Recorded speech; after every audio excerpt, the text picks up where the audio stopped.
small, forgotten town of Abbeville, Alabama, tales of Huggin Molly had been whispered among the townsfolk for generations.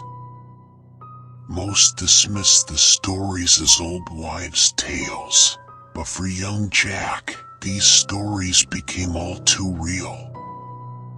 Jack was a curious 12-year-old, often exploring the town's dusty corners and forgotten alleys.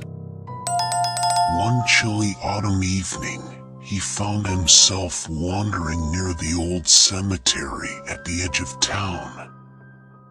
The sun had dipped below the horizon, casting long, eerie shadows that danced with the wind.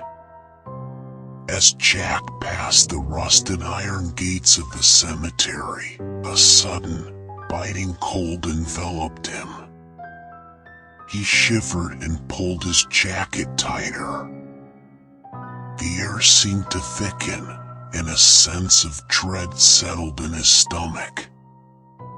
He had heard about Huggin Molly, a ghostly figure who supposedly roamed the streets after dark, looking for children to hug with her bone-crushing arms.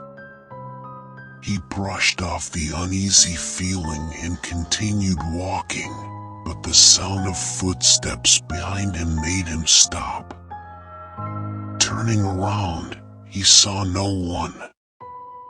The streets were empty, but the footsteps persisted, growing louder and closer. Jack quickened his pace, his heart thumping in his chest. Without warning, a cold, clammy hand grabbed his shoulder. Jack spun around, his eyes wide with terror. There she stood, Huggin Molly. She was tall, impossibly tall, with long, dark hair that framed her pale, hollow face.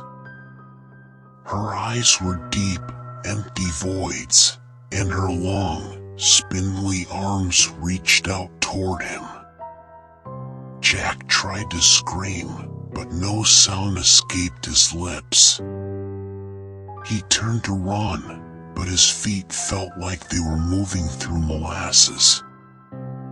Molly's grip tightened, pulling him close.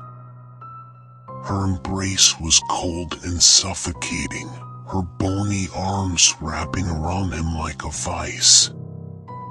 "Don't be afraid, child," she whispered, her voice echoing in the still night. "I only want to keep you safe." But Jack felt anything but safe. The more she hugged him, the tighter her grip became, squeezing the breath out of him. His vision blurred, and darkness crept in at the edges. Desperate, he struggled against her, trying to break free, but her strength was overwhelming. Just when he thought he would succumb to the darkness, a flash of light pierced the night. Jack's eyes fluttered open to see old Mr. Thompson, the town's night watchman, shining a flashlight in their direction.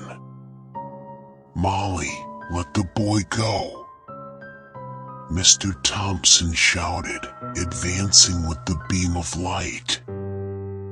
Molly hissed, her grip loosening just enough for Jack to break free. He stumbled back, gasping for air. With one last glance at Jack, Molly vanished into the night, leaving only a whisper on the wind. "Until we meet again, child." Mr. Thompson helped Jack to his feet, his stern face softening with concern. "You shouldn't be out here after dark, son. It's dangerous." Jack nodded, still trembling from his encounter. "Thank you, sir. I didn't believe the stories until now." Mr. Thompson nodded knowingly. Huggin Molly is real, alright. Best stay indoors after sunset. From that night on, Jack heeded the warning. The memory of Molly's icy embrace haunted his dreams, a constant reminder of the dangers lurking in the shadows of Abbeville. And though he never saw her again, he could always feel her presence, watching and waiting for the next time he ventured too far after dark.